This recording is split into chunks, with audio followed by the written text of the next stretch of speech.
Nakita niyo po ang napakalaking pagpapala kung tayo may kasama malang na 10 banal. Ang isang buong lungsod ay hindi nawawasakin pa, pero alam niyo ang istorya, walang nakitang 10, kulang. Kaya umulan pa rin ang asupre, at apoy, at natupok ang buong lungsod na ito. But what I want to draw attention to is the fact that Abraham, because he was considered by God as a righteous man by faith, was on the side of the Sodomites, so to speak. And because of that, the Sodomites had an ally in him and they had a great opportunity to be spared from calamity. Kaya lang, dapat siguro ang itinawad kung isang righteous na lang. Pero kulang eh. Meron pa rin pong isang parallel story.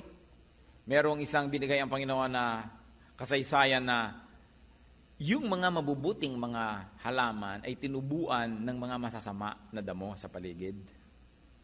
At nung makita yon ng mga lingkod nung may-ari ng bukid, sa Matthew 13:28-29, the servants asked him, "Do you want us to go and pull them up?" Meaning the weeds.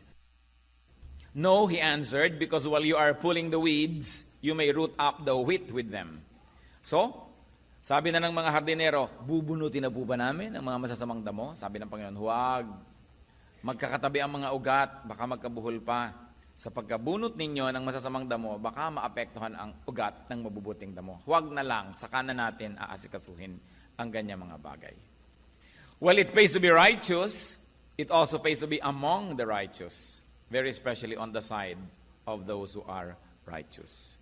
Ang topic natin, the blessings of being with the righteous. Our God, we pray that you may be our speaker. Sa amin pong tinunghayan ng mga examples, mga masasamang damong di nabunot dahil may katabing mabuting halaman. Mga taga-Sodom na sana ay di man lamang sila na parusahan kung meron man lang silang kasamang mga banal at matuwid. Ituro mo po sa amin, Panginoon, ngayon ang puso ng mensahe. Nais namin po kayo ang mangusap, turuan niyo po kami, makinig kami ng iyong salita. Kung meron pong sagabal para kami ay lubos niyo mapagpala, iwinawaksin namin ito. Kung meron kami mga inaalala, worries, concerns, if there's any physical discomfort or pain, any emotional difficulty, all this, we surrender at your feet. We ask you, Lord, to speak to us. At nawa kailang madinig namin, magbigay kami ng undivided attention to you and to your word. And may your words be medicine for us, be food, be shelter, be protection. Turuan niyo po kami, Panginoon. Mangusap po kayo. We reject all lies and falsehood, and in the name of Jesus, we ask for protection for this assembly, that you may deliver us from evil men and from evil spirits. Speak, Father, we ask you, as we continue to ask you, Lord, to cleanse our hearts, continue to purify us from our sins. May your words be our strength. In Jesus' mighty name we pray. The blessings of being with the righteous. Ano nga bang pagpapala kung kasama natin, kabarkada natin, kasalamuhan natin ay mga matuwid? Unang-una, being exposed to life-giving wisdom. Receiving precious wisdom. Siyempre, pagka ang mga kasama mo ay matuwid, ang nadidinig mo sa kanila ay matuwid, makatuwiran, banal, makapangyarihan, you benefit. Proverbs 10:11, the mouth of the righteous is a fountain of life, but violence overwhelms the mouth of the wicked. Pag nagsasalita ang mga righteous people, buhay ang lumalabas sa kanilang bibig. Ikinabubuhay natin. Pag nakain natin ang kanilang salita, lumalakas tayo, nagiging tama, nagiging maliwanag ang pag-iisip, nagiging matuwid ang ating landas.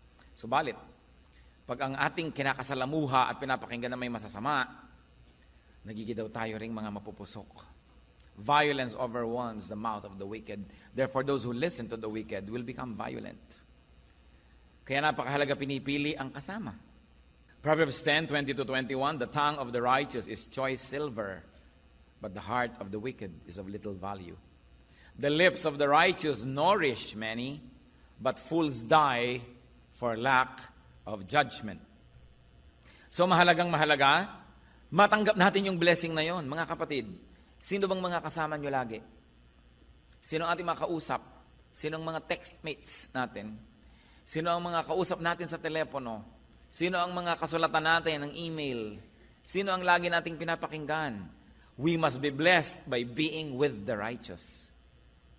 Yun lamang may matuwid na taong nandyan, napakalaking pagpapala na sapagkat siya dahil matuwid, pwedeng daanan ng pagpapala ng Diyos patungo sa atin. Another blessing of being with the righteous is being blessed as a group or with a group. Tulad ng halimbawa, dapat nangyari sa Sodom, kung meron man lang 10 matuwid, mabebless na yung buong lungsod. Katulad na lamang ng masasamang damo, sapagkat ang kasalamuhan nila, mabubuting damo, hindi tuloy sila binunot agad. Napagpala na rin sila. At kung pinapakain yung mabubuting halaman, napapakain na rin sila. Pag nadidilig ang mabubuting halaman, sila man ay nabibigyan na rin ng tubig. Napakaraming pagpapala kung tayo'y nakikigrupo sa mga mabubuti. Proverbs 3:33, the Lord's curse is on the house of the wicked, but He blesses the home of the righteous. Ano daw ang nando sa buong sambahayan ng mga masasama? Sumpa. Isipin ninyo na kahit medyo mabuti-buti kayo, kung yung kasama nyo sa bahay puro mga masasama, edi yung sumpa sa kanila, nadamay na rin kayo. Pero, He blesses the home of the righteous. So, lalo't-lalot kung kayo yung head of the family and you are righteous, what will happen to people who belong to your family and to your household? Pati sila nabe-bless. Nakikita ninyo, pati mga tauhan, mga katulong, mga empleyado sa bahay ng isang taong pinagpapala ng Diyos, mas masarap pa ang kinakain nun kesa doon sa mga ibang member ng family na ang head ay hindi pinagpapala ng Diyos, gutom ang inaabot nila. Pero kung ikaw ay napasama sa isang taong matuwid at pinagpapala ng Diyos, kaya ikaw ay anak, kaya ikaw ay empleyado, kaya ikaw ay nandun sa kanyang kinukupkop, pati ikaw nababless. Kaya kung tayo po ay nasa piling ng isang pinagpala, nasa piling tayo ng isang taong matuwid, nasa piling tayo ng mga taong alam natin pinagpapala ng Diyos, yun palang blessing na. Napakasarap na kasalamuhan natin ang mga kinalulugdan ng Diyos. Kung sakasakaling naka-schedule na palang lumaglag ang eroplanong ito dahil may sumakay na kinalulugdan ng Diyos, makakarating pa muna to sa airport. Ngayon, kung bumaba na yung kinakalugdan, lilipad pa ulit, kasama ka pa, abay, nanganganib ka na nun. The blessing of being with the righteous. For the sake of the righteous, God does many wonderful things. Ganon na lang ang pabor niya na ibinibigay. Proverbs 11:10, when the righteous prosper, the city rejoices. When the wicked perish, there are shouts of joy. So, pati buong lungsod natutuwa kung merong mga mabubuting tao doon na sila ay umaasenso, nagkakaroon sila ng mga kabuhayan, kasi ang lahat nabibiyayaan. Kanino ibibigay ng Diyos ang pagpapala? Ay doon sa righteous, doon sa mapagbigay, doon sa mapag-share. Kasi marami nagkakaroon. Proverbs 12:7, wicked men are overthrown and are no more, but the house of the righteous stands firm. Yan ang concern po ng maraming mga magulang, mga ama, mga ina, isad mga ate at kuya. Gusto natin mabigyan ng security ang ating mga anak, ang ating mga nakababatang mga kapatid, ang mga taong nasasakupan natin. But what better thing is there to do in providing security for your loved ones than in being righteous? Because when you are righteous, the Lord blesses your house. The Lord blesses your household. You want security for your family? There's one thing you should do. Be righteous.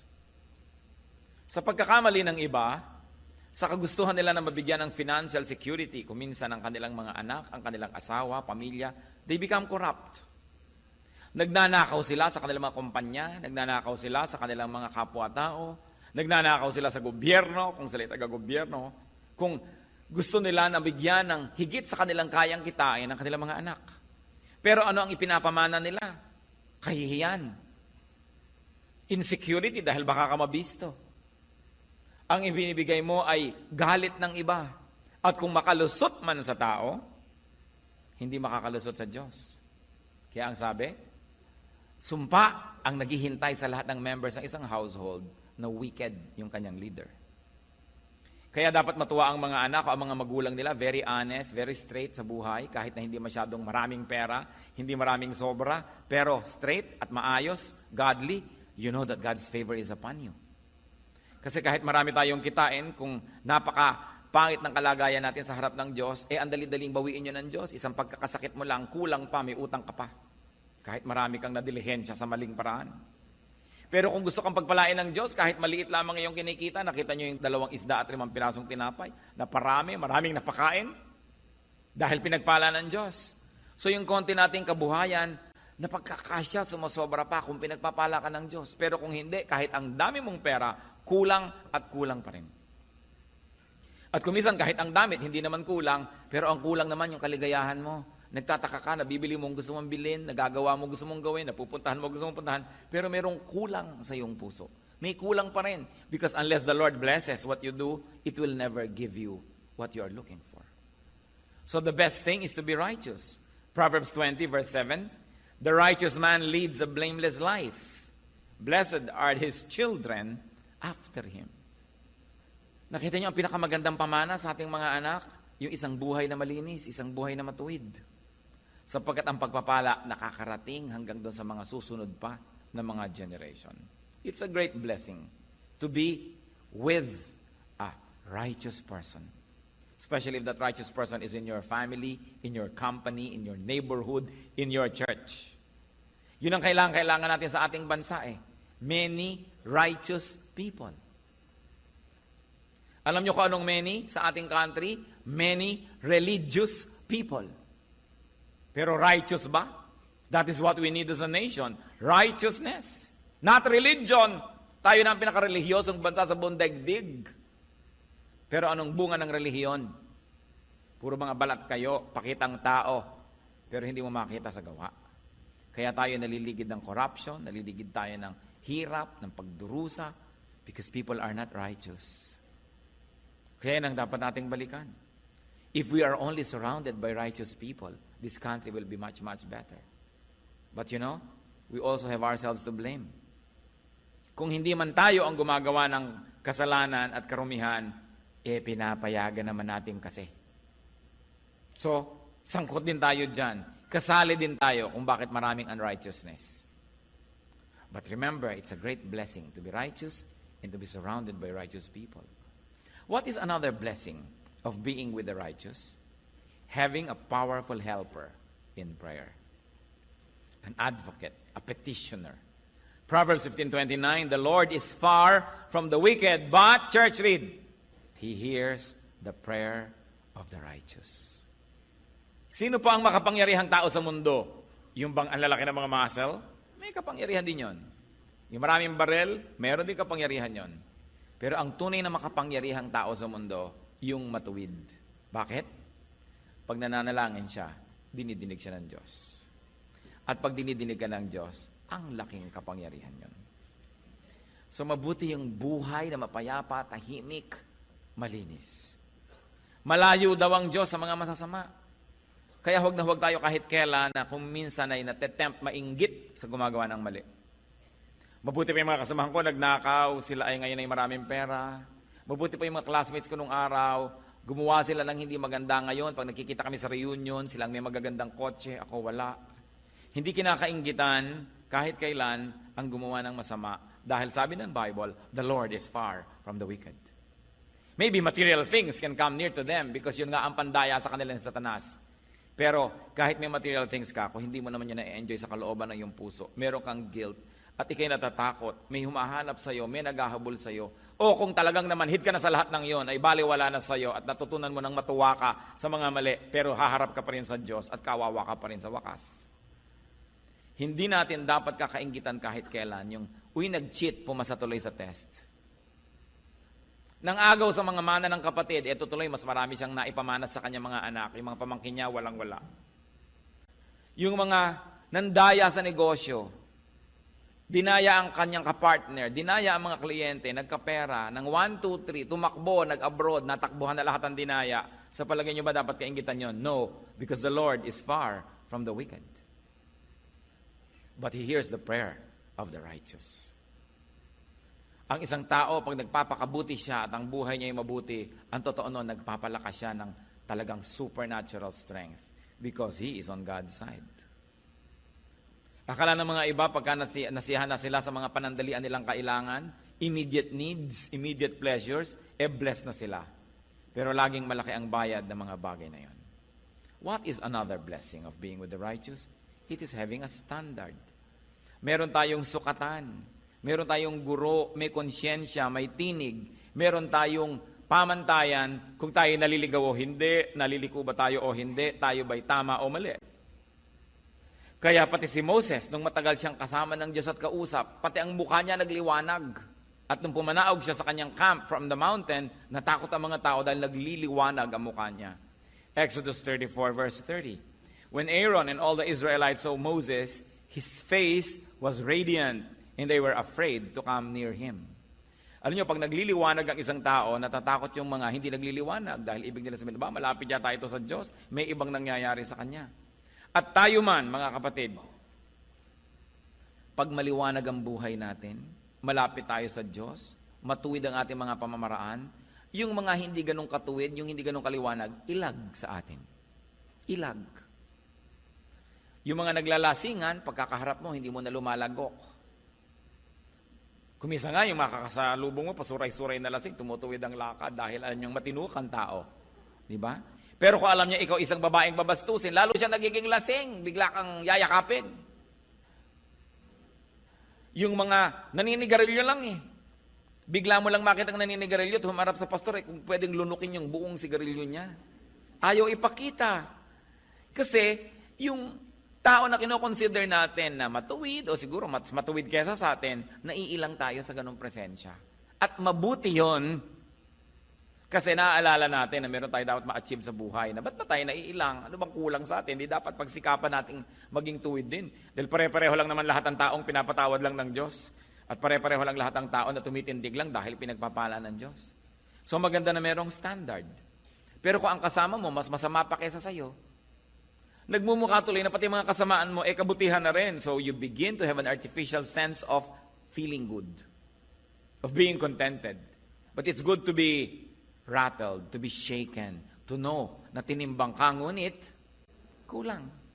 Kaya pagka ikaw ay may kasamang taong matuwid, nabe-bless ka dahil, uy, bakit siya? Ay, kaya tuloy pagkakakain kayo, nakasubo ka na ng 3, magpe-pray pa pala siya. Hindi mo malulun-lulun, ang bulalo, pray ka rin. Kasi may kasama kang nagpapaalala sa iyo kung ano ba ang tama na gawin. So, imbes na layuan natin, iwasan natin yung mga mas matutuwid para lang tayo maging at ease, sikapin nating hanapin sila, sumama tayo, kahit hindi tayo lubos na at ease. Dahil pag tayo ay naging napalapit na ng napalapit sa level ng kanilang mga katuwiran at kabanalan, magiging at ease na rin tayo. It's good to be reminded. So, natakot sila Aaron kay Moses dahil lumiliwanag ang kanyang itsura. Ano pa po ang blessing na may kasama mga righteous? Being grounded, being corrected. Isa sa mga pinakamagagandang blessing, yung merong nagtutuwid sa atin. Ituwid mo ang isang taong matuwid. Yung matuwid-tuwid siya, konti lang ang liko. Ituwid mo yung matuwid, tuwang-tuwa yun, nagpapasalamat sa'yo. Ituwid mo yung liko at nagagalit sa'yo. Ituwid mo ang matalino, thank you po, ang sasabihin. Ituwid mo yung talagang hindi matalino, magkakalit sa'yo. Ia-attack ka, ikikriticize ka. Kaya alam nyo, madaling malaman kung matalino ang isang tao eh. Pag siya'y pinupuna, itinutuwid, nagpapasalamat. Kumusta po kayo? Kumusta ang ating katalinuhan? Pag ba sinabi sa'yo ng asawang antabang naman ng sinigang, di ikaw magsigang? Anong tawag doon? Hindi matalino. Kasi yung matalino, thank you for reminding me. Hayaan mo, dadagdagan natin ng patis next time. Pag sinabing, alam mo, medyo magulo yata ang buhok mo, ay, thank you ha. Sige, magsusuklay ako sa bandero. Hindi yung, ikaw ang buhok mo, mas magulo pa. Alam mo, hindi matalino yung taong yon. Tanungin yung katabi nyo kung matalino siya. Nagagalit ka ba pag pinupuna? Be corrected. A righteous person rebukes a brother or a sister whenever needed. That's why it is a great blessing if there's a righteous person around. Kung ang lagi nating kasama, oo ng oo, sang-ayon ng sang-ayon, payag ng payag, kahit mali na ang ginagawa natin, hindi blessing yon, sumpa yon. Kasi hindi tayo na itutuwid. 2 Timothy 4:2, preach the word. Be prepared in season and out of season. Correct, rebuke, and encourage with great patience and careful instruction. So ang bilin ni Paul kay Timothy, rebuke people if needed. It is our duty. Isa pong malaking kayamanan kung may nagtutuwid sa atin.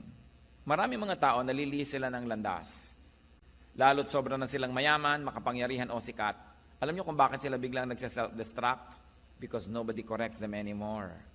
And they do not accept rebuke and correction anymore. Then they begin to self-destruct.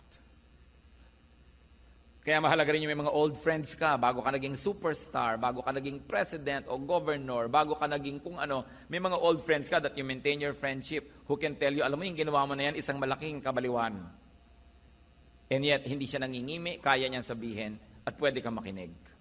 It's a precious, precious wealth to have people who can rebuke us. Another blessing of being with the righteous is being on the safe side. When you are on the side of the righteous, you are safe. Ito pong binabanggit ko na si Moses. Ang gulo-gulo ng mga taong nililid niya. Wala naman siyang gusto kundi ikabubuti ng mga tao. Lagi na lang nagre-reklamo ang mga tao. At hindi sila nauubusan ng mga leader-leader na nagtatanim ng discontentment sa puso ng mga tao at laging gusto mag-rebellion. Finally, may nangyari sa mga taong rebellious na ito. Ang pangalan ng leader nila si Korah. At sa number 16, 19 to 35, basahin natin. When Korah had gathered all his followers in opposition to them at the entrance of the tent of meeting, the glory of the Lord appeared to the entire assembly. The Lord said to Moses and Aaron, "Separate yourselves from this assembly so I can put an end to them at once." But Moses and Aaron fell face down and cried out, "O God, God of the spirits of all mankind, will you be angry with the entire assembly with only one man sins?" Then the Lord said to Moses, "Say to the assembly, move away from the tents of Korah, Dathan, and Abiram." Moses got up and went to Dathan and Abiram, and the elders of Israel followed him. He warned the assembly, "Move back from the tents of these wicked men. Do not touch anything belonging to them, or you will be swept away because of all their sins." So they moved away from the tents of Korah, Dathan, and Abiram. Dathan and Abiram had come out and were standing with their wives, children, and little ones at the entrances to their tents. Then Moses said, "This is how you will know that the Lord has sent me to do all these things and that it was not my idea. If these men die a natural death and experience only what usually happens to men, then the Lord has not sent me. But if the Lord brings about something totally new, and that earth opens its mouth and swallows them with everything that belongs to them, and they go down alive into the grave, then you will know that these men have treated the Lord with contempt." As soon as he finished saying all this, the ground under them split apart, and the earth opened its mouth and swallowed them, with their households and all Korah's men and all their possessions. They went down alive into the grave, with everything they owned. The earth closed over them, and they perished and were gone from the community. At their cries, all the Israelites around them fled, shouting, "The earth is going to swallow us too." And fire came out from the Lord and consumed the 250 men who were offering the incense. You see this great lesson. Merong lideran, nagtatayo ng rebellion against Moses. May mga sumusunod naman at may dalawang sumunod sa kanyang minor leaders. Anong sabi ng Panginoon? Ihiwalay ang mga yan at nang matapos na ang usapin na ito. At sabi ni Moses, huwag kayong lalapit sa kanilang kampo. At yung buong kampo nila, naglabasan sa kanilang tent, itong mga leader, pati mga asawa, mga mumunting anak. Lahat ng kanilang mga alagang mga hayop, ang kanyang mga ari-arian, ang lahat ng mga tagasunod, anong ginawa? Bumuka ang lupa at nilulun silang lahat ng buhay at sumarang muli. Alam nyo, nakarinig ako ng mga kwento ng mga gerilya nung araw na naglilibing sila ng buhay ng mga makapili. Inililibing nila sa pampang ng ilog yung mga makapili buhay. Yun daw natabunan mo na, gumagalaw pa yung lupa dahil sumisikap silang huminga, gumagalaw pa sila dahil mga buhay. Tapos unti-unting humihina yung galaw ng lupa hanggang wala na. At walang duda na ganoon din ang nangyari dito sa istorya na ito. Nilulun ng lupa ang mga tao, buhay, kasama ang mga anak, mga katulong, lahat ng ari-arian, sapagkat kung ikaw nasa panig ng masama, nadadamay ka. Hindi ba ngayon din ganoon? Subukan mong napakasama ng ugali ng iyong magulang at marami kang mamama ng kaaway. Kung yung magulang mo mahilig makipag-away sa kanya mga hipag, mga kapitbahay, ikaw din kaaway ka ng mga anak ng mga kaaway niya. Hindi na matapos-tapos, generation to generation. Subukan mo na palaaway ang tatay mo pag nalalasing, hinahamon ng babag pati tren. Siguradong ikaw ay masusugatan kaaawat, pati ikaw mamaya mapapaaway ka na rin. Talagang nagkakadamay-damay pag nando ka sa panig ng masama. Kaya yung mga iba ay nagpunta lang sa bahay ng isang kaibigan, nag-raid biglado ng mga may kapangyarihan, meron palang drug and pot session nangyayari doon. Nadamay siya kahit nanghihirap lang siyang notebook. Kasi nandun siya sa maling lugar, kasama siya ng mga paparusahan. Kaya, do not be on the side of the wicked. Huwag kayo nakikikampi, nakikibarkada, sumasama dahil maraming nadadamay. And of course, another blessing of being with the righteous is receiving light and salt, receiving life and flavor in life. Dahil siya'y pinagpala, alam niyo po yung osmosis, the movement of liquid from a place of higher concentration to a place of lower concentration. Lagi nang gaganon, kaya yung napkin, ilagay mo sa basa, nababasa yung napkin. Kasi low concentration ang wetness doon, lilipat sa kanya. Pero ganun din ang kabutihan, lumilipat din yan. Pag lagi kang kasama ng matuwid, lumilipat din sa iyo yung kabutihan niya. Pero pag lagi kang kasama ng mga liko at masasama, lumilipat din sa iyo ang kasamaan niya. Pati mga punto, pati accent, lumilipat lahat yan. Kaya kailangan maingat tayo kung kanino nakikisalamuha.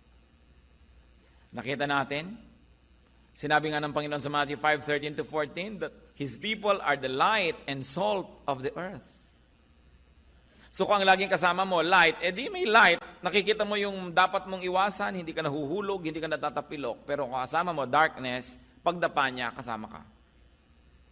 Pagkakasama mo yung salt, alam niyo po ang gamit ng salt, pag may nabubulok, nilalagyan ng salt, so natitigil ang pagkabulok. O kaya walang lasa, nilalagyan ng salt, nagkakalasa.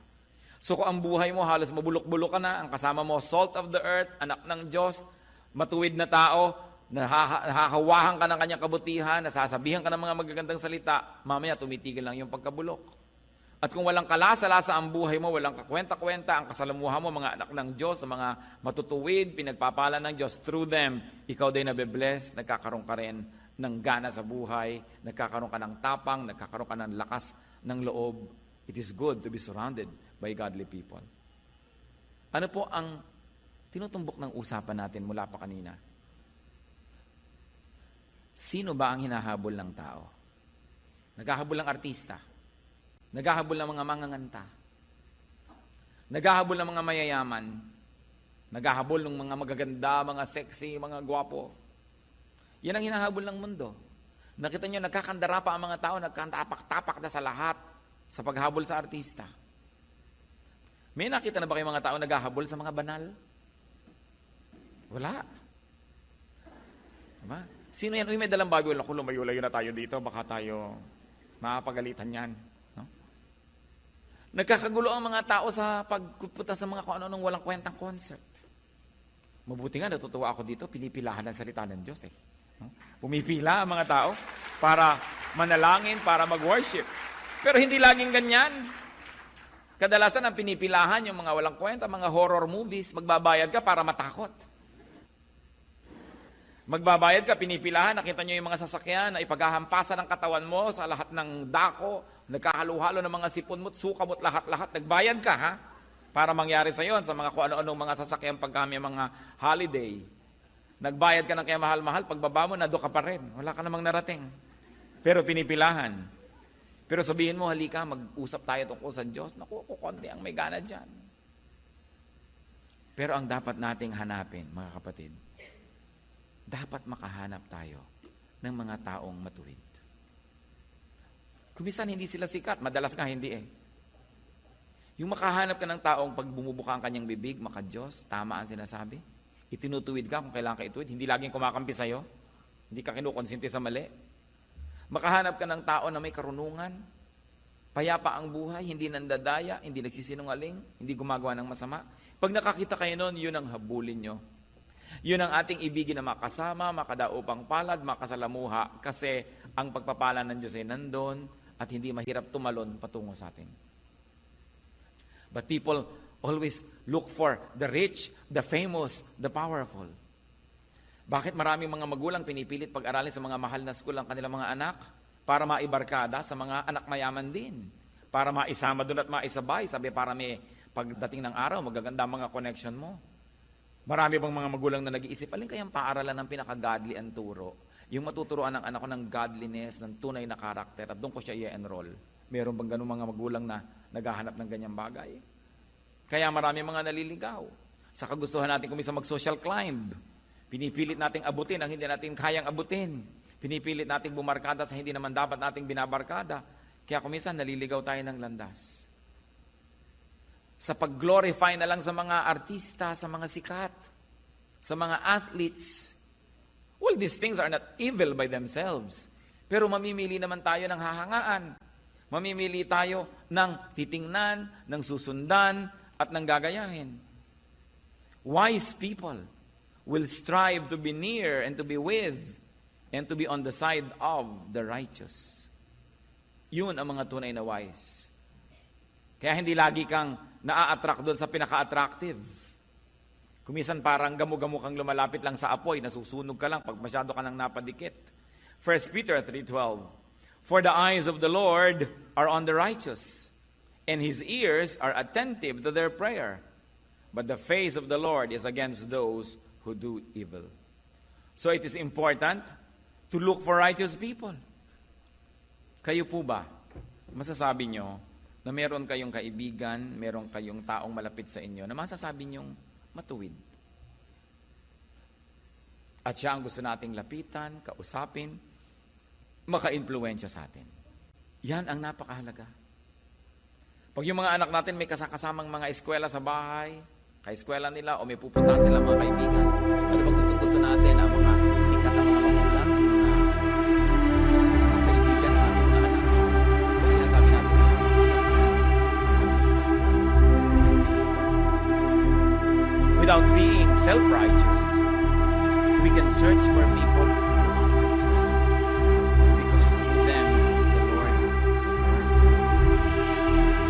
Sikapin natin na meron tayong righteous people in our social circle, in all our group. At tayo man, sikapin din natin for the sake of those who are with us, we should strive. Mga ama, for the sake of your children, for them to be blessed by the Lord even after you have gone, be righteous. Yun ang magandang pamana sa mga anak, a life of righteousness. Mga magulang, ganun ba tayo sa ating mga anak? And of course, the best is to strive to go near the righteous one. Kung gusto nating lumapit doon sa righteous people, lalo na sa the righteous one, the Lord Himself. Proverbs 21:12, the righteous one takes note of the house of the wicked and brings the wicked to ruin. Ano po mga wickedness ang ginagawa natin na actually ginagawa natin for the sake of our loved ones? Tigilan natin yan because the Word of God tells us very clearly that that is not the way to do good to our loved ones. Doing bad to do good to our loved ones is not the way. That God's way, done for our loved ones, is the way that will last. Meron po ba tayong mga pandaraya na ginagawa para lang mas maging secure? Kalimutan natin ang mga bagay na ito. Security is in righteousness. Meron ba tayong a part of our lives that are unrighteous? It's time to really think about them. Bakit po dapat natin binabalikan ito? Kasi pwede tayong malibang. Nagpupunta tayo sa church, nagsiserve tayo, nagdo-donate tayo, marami tayong ginagawa, pero possible na meron pa rin tayong iniingatan ng mga unrighteous acts, unrighteous habits and attitudes in our lives. And the Lord likes them uprooted so that we can be righteous like Him. Kasi po, any act of unrighteousness, barayan para dumaan ang blessing patungo sa ating buhay. Kaya ayaw ng Panginoon na nandyan yan. Tayo ba blessing to our household, to our companies, to our workplace, to our community, to our church, to our nation? Lalong-lalo sa ating bayan. Hanap-hanap tayo ng righteousness everywhere, pero tayo ba righteous? Pag mahuhuli ka ba ng pulis sa takot mo ng maabalay, maglalagay ka na rin, tapos gusto mo righteousness? Gusto mo naman mag-shortcut ng mga pamamaraan, maglalagay ka na lang, di tinotolerate natin ang lahat ng mga unrighteous acts sa mga tao. we become part of the party to blame. Tapos anong ginagawa natin sa ating mga anak? Sa kagustuhan natin sila kung minsan na mag-excel, baka naman sinisira na natin ang kanilang karakter, sa sobrang natin kapupush. O kaya sa gusto nating excellence nila, pinalaban na lang natin sa lahat ng tao, gumagawa na tayo ng paraan, lagi para na lang siya manalo. Wala tuloy siyang karakter. Ang gusto lang niya, lagi manalo. Winning is not the point, but it is in being righteous, because the righteous are blessed. Not the winners are automatically blessed, but the righteous. Are we so obsessed with winning or with being righteous? Pag mamimili tayo, righteousness o winning, nasa na tayo? At kung meron tayong tao na gusto nating makasalamuha, makasama, makausap ng 2 oras, sinong gusto niyong makausap? Isang very, very righteous person o si Tom Cruise? Hindi ko naman sinasabing hindi siya righteous, malay ko ba? Di ba? Pero immediately ba, yung star, yung sikat? Ganun ba? Are we going to think like the rest of the world thinks? Bakit pa sinabi na, we are the children of light, we are the salt of the earth, we are God's children? Mahalaga maiba ang ating mga pananaw. Pahalagahan ang dapat pahalagahan. At talikuran, yung dapat talikuran. Kung meron po kayong righteous person in your circle of friends, in your family, it's a great blessing. Sikapin nyo rin maging blessing sa kanya. At kung tayo naman, gawin nating blessing tayo sa ating circle of friends. Kung pupunta kayo sa family reunion, pupunta kayo sa mga lamay, sa mga kasalan, sabi nyo, Lord, give me a mission today. Make me a blessing. Hindi yung pupunta ka sa class reunion nyo, ang iniisip mo, yung pinakamagandang kotse ang dapat kong dala para humanga aking mga classmate, pinakamalaki dapat ang hikaw ko, pinakamakintabang belt ko, diba? Pinakamalaki dapat ang pulseras ko. So ang gusto mo, magka-inferiority complex sa mga dati mong classmate, gusto mo ma-impress sila. Ano yun? Di ba wickedness yun? Pag pupunta ka pa nga dapat sa mga reunion, dapat ka mag-dress down, magpakasimple dahil marami sa mga tao, hindi siguro nakarating sa narating mo, hindi nagkaroon ng nakakaroon ka. So anong gusto mo? Mainggit pa sila, mahiya, ma-inferior, o gusto mo silang tulungan, gusto mo silang palakasin ang loob? Napakahalaga. There's nothing wrong about dressing up if you want to glorify the Lord through beauty and you want to feel good. But there's also a wicked way of dressing up when you just want others to be inferior to you. When you want to make yourself a star. Kaya kumisan kahit sa mga Kristiyano, nandun pa yun. Kaya sabi ko, kailangan lagi nating sikapin na siyasatin ang sarili natin for any pockets of unrighteousness. Because kumisan, gusto mo halimbawa na mag-special number ang anak mo sa church para ba maglingkod o para masabing, wow, siya ang nag-i-special number. The Lord is our judge. We can deceive people, but never God. And it is important to be righteous on the outside and on the inside. Heavenly Father, we pray that the words that we have shared today will be powerful in our lives. Maging paalala sa amin, Panginoon, kung meron kami mga dapat talikuran ng mga kasamaan, mga kasinungalingan, lalo't nakasanayan na namin at wala nang hapdi pagka ito'y ginagawa namin. Turuan mo manumbalik ang aming puso sa inyo. To be sensitive to sin, to cherish righteousness, and to cherish people who are righteous. Nawa, Panginoon. Huwag kami ang maging dahilan para matisod yung mga matuwid.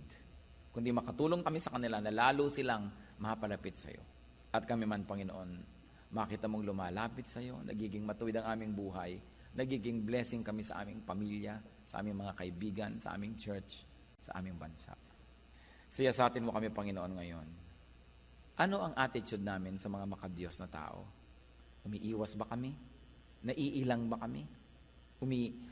Kami ba'y asiwa pag sila'y nandyan? O hinahangad naming makausap, makadaupang palad, makatrabaho, yung mga taong malapit sa iyong kalooban? Ituro mo po sa amin, Panginoon, ng higit lalong mataas na pamamaraan. Salamat, Panginoon, sapagkat alam man namin o hindi, kung kami ay may mga kasamang mga matuwid, na pagpapala rin kami. Ang dalangin namin, nawa. Dahil din sa aming mga katuwiran sa iyong pananaw, mapagpala rin ang ibang mga kasama namin. Turn us into blessings instead of curses to people. Kung meron sa amin, Panginoon, na nagiging dahilan para may matisod pa, magkasala, kami na nga itong Kristiyano, kami pa nagyayaya sa kasalanan, kami pa nag-encourage, patawarin niyo po, Panginoon, at maituwid ang aming buhay. At nawa, yung inyo pong righteousness, makita sa amin. Mga kapatid, magbulay-bulay tayo sandali. Hindi lang relihiyon, righteousness ang hinihingi sa atin ng Panginoon.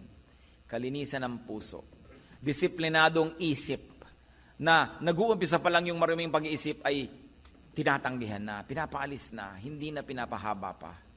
Righteousness that is important to God, which may not be visible to people, but is very visible to God.